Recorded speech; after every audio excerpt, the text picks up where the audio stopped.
আসসালামু আলাইকুম রহমতুল্লাহি ওবরকাতুহ। আলহামদুলিল্লাহি রবিল আলমিন ওয়াল আকিবাতুল লিল মুত্তাকিন ওয়াসসালাতু ওয়াসসালামু আলা সাইয়্যিদিল মুরসালিন নবিয়িনা মুহাম্মদ ওয়া আলিহি ওয়া সাহবিহি আজমাইন। ক্বালা আল্লাহু তাআলা লাউ আনজালনা হাযাল কুরআনা আলা জাবাল লারাআইতাহু খাশিআন মুতাসাদ্দিআন মিন খাশিয়াতিল্লাহ। সাদাকাল্লাহুল আযীম। ইসলামকে জানি আয়োজনে আপনাদের সকলকে স্বাগত জানাচ্ছি।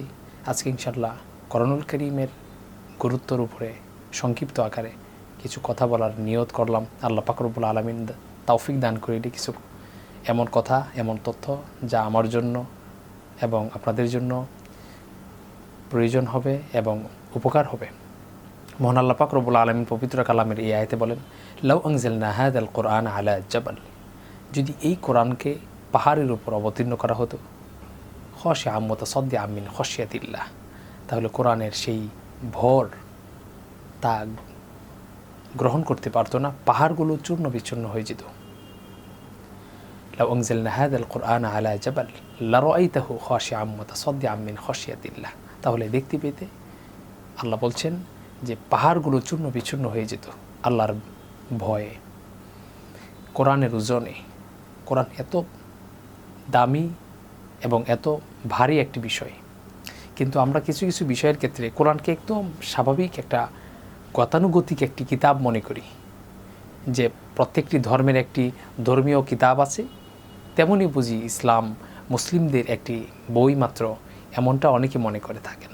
কিন্তু না, কোরআনুল কারীমে বলা হয়েছে হুদাল্লিন নাস, এটা সমগ্র মানব জাতির জন্য।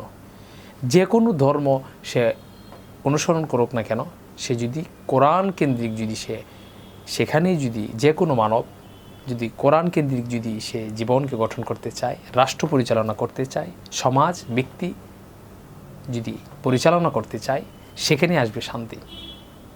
কোরআনুল কারীম সম্পর্কে বলা হয়েছে যে হুদাল্লিল মুত্তাকিন, যারা সঠিক পথ খুঁজতে চায়, যারা সঠিক পথের দিশা চায়, যারা সঠিক পথ অবলম্বন করতে চায়, তাদের জন্য হচ্ছে কোরআন। এই কোরআন সম্পর্কে বলা হয়েছে পবিত্র কালামে, আলিফ লাম মিম যালিকাল কিতাব লা রাইবা ফি, এটা এমন কিতাব যার মধ্যে ভুল তো নেই, সন্দেহ পর্যন্ত নেই। অন্যত্র আরেকটি আয়াতে সূরা বাকারাতে বলা হয়েছে, এখানে বলা হয়েছে সূরা বাকারার একদম শুরুর দিকে, ওয়া ইন কুনতুম ফি রাইবিম মিম্মা নাযালনা আলা আবদিনা ফাআতু বিসূরাতিন মিন মিথলি ওয়াদউ শুহাদাআকুম মিন দুনিল্লাহ ইন কুনতুম সাদিকিন। মহান আল্লাহ পাক রব্বুল আলামিন বলেন যে এই যে কিতাব আমি নাজিল করলাম, এই কিতাব সম্পর্কে যদি তোমাদের সন্দেহ পোষণ হয় যে এটা বুঝি নবী মুহাম্মদ সাল্লাল্লাহু আলাইহি সাল্লাম রচনা করেছেন, যদি তোমাদের এমনটি সন্দেহ হয়, যদি তোমরা এই কথা বলো, তাহলে তার মতন একটি কিতাব তোমরা রচনা করে নিয়ে আসো। তিনি মানুষ, সেই হিসাবে তিনি যদি রচনা করতে পারেন তাহলে তোমরাও পারবা, তাহলে তোমরা তার মতন একটি কিতাব নিয়ে আসো। অন্যত্রে আরেকটি স্থানের মধ্যে তিনি বললেন, আল্লাহ পাক রব্বুল আলামিন, যে না তোমরা এটা পারবে না, তাহলে এর মতন কমপক্ষে একটি সূরা নিয়ে আসো। অতঃপর তিনি বললেন যে না তুমি সেটাও পারবা না। অতঃপর বললেন যে একটি মাত্র আয়াত পারলে তার মতন, তার কোরআনের যে সৌন্দর্যের, যে শব্দের যে গভীরতা, শব্দের যে চয়ন, যে সৌন্দর্য, অর্থের যে ধারাবাহিকতা, বাস্তবসম্মত যে নির্ভুল একটি তথ্য যা কখনোই পরিবর্তনশীল নয়, সর্বদিক বিবেচনায় তার মতন করে একটি শব্দ পারলে তোমরা বানায় নিয়ে আসো। অতঃপর আল্লাহ পাক রব্বুল আলামিন বললেন যে না, এই আয়াতে বললেন সূরা বাকারার 23 নম্বর আয়াতে বললেন, ওয়া ইন কুনতুম ফি রাইবিম মিম্মা নাযালনা আলা আবদিনা, আল্লাহ বলছেন যে আমি আমার বান্দার উপর যে কিতাব নাজিল করেছি, যদি তোমরা তার প্রতি সন্দেহ পোষণ করো, ফাআতু বিসূরাতিন মিন মিথলি, তাহলে তার মতন একটি সূরা, একটি আয়াত, একটি বাক্য পারলে তোমরা নিয়ে আসো। অতঃপর আল্লাহ পাক রব্বুল আলামিন বলছেন, ওয়াদউ শুহাদাআকুম মিন দুনিল্লাহ ইন কুনতুম সাদিকিন, তোমরা যে দাবি করছো সেই দাবি যদি সত্য হয়ে থাকে, তোমাদের সেই দাবি সত্য হয়ে থাকলে তাহলে তোমরা নিয়ে আসো এর মতন একটি কিতাব। অতঃপর আল্লাহ পাক রব্বুল আলামিন এই বিষয়টিকে স্পষ্ট করে বর্ণনা করে দিলেন যে না, তোমাদের পক্ষে সম্ভব নয়, তোমরা পারবে না। আসুন তাহলে এটি এমন কি কিতাব যা পাহাড়ের উপর নাজিল করা হলে পাহাড় চূর্ণ বিচূর্ণ হয়ে যেত, যা এমন কি কিতাব যার মধ্যে ভুল তো নেই, সন্দেহ পর্যন্ত করা এর সুযোগ নেই।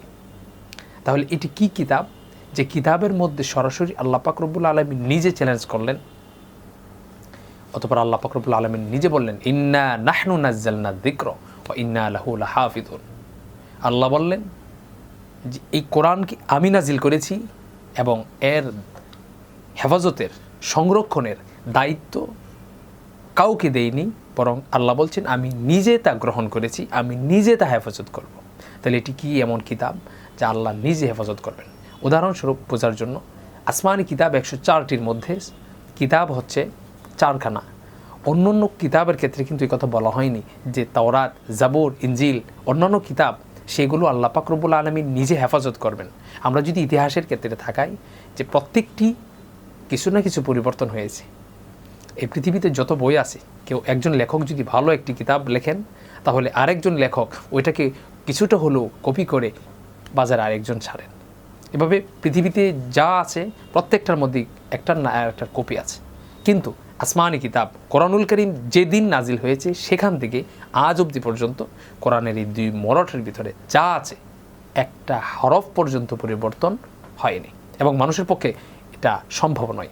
তার কারণ আল্লাহ পাক রব্বুল আলামিন প্রত্যেকজন মানুষের সিনার মধ্যে, উদাহরণস্বরূপ এই পৃথিবীতে হাজারো কোটি কোটি, বর্তমানে হয়তো 1000 কোটির মতন মানুষ পৃথিবীতে আছে বর্তমান।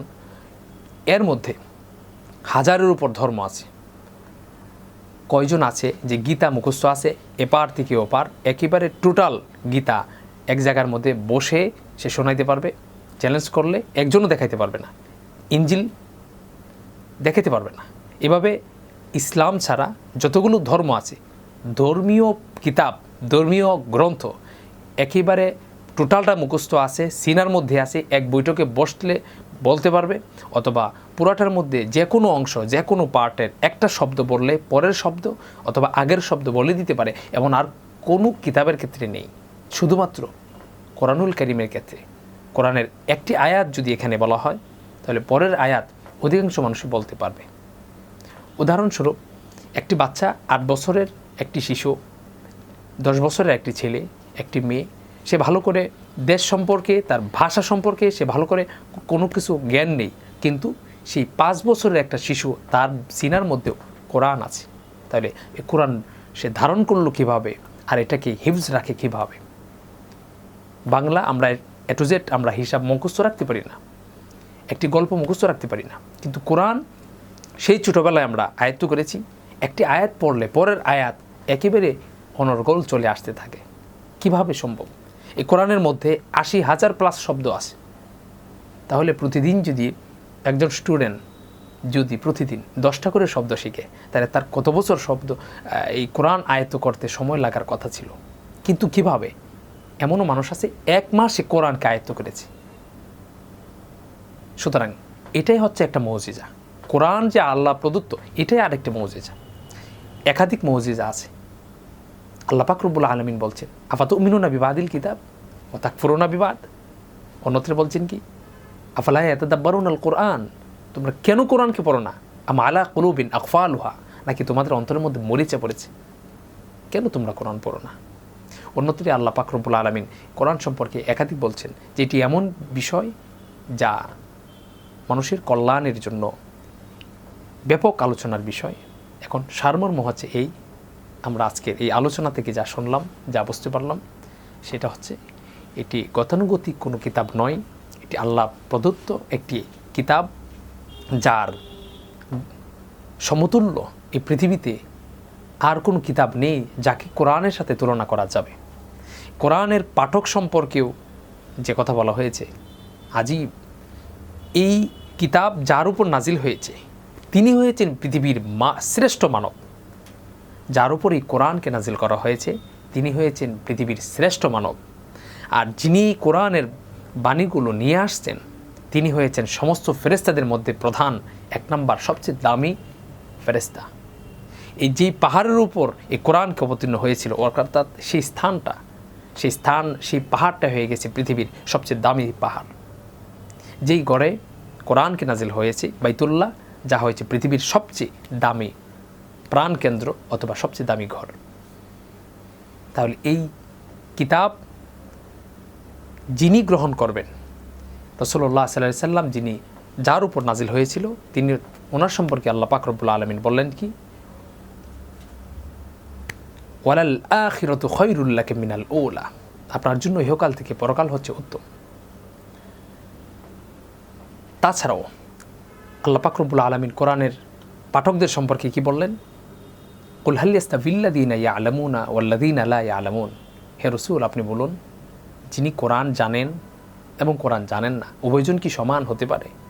অন্যত্র আল্লাহ পাক রব্বুল আলামিন আরেকটি আয়াতে বলছেন, ইন্নামা ইয়াখশাল্লাহা মিন ইবাদিহিল উলামা, যিনি কোরআনের ব্যাপারে জানেন যত বেশি, তিনি আল্লাহ পাক রব্বুল আলামিনকে তত বেশি ভয় করেন। আসুন আমরা আমাদের জীবনের সৌন্দর্য, আমাদের জীবনের সাফল্য অর্জনের লক্ষ্যে আমরা আল্লাহ পাক রব্বুল আলামিনের এই কোরআনকে গ্রহণ করি।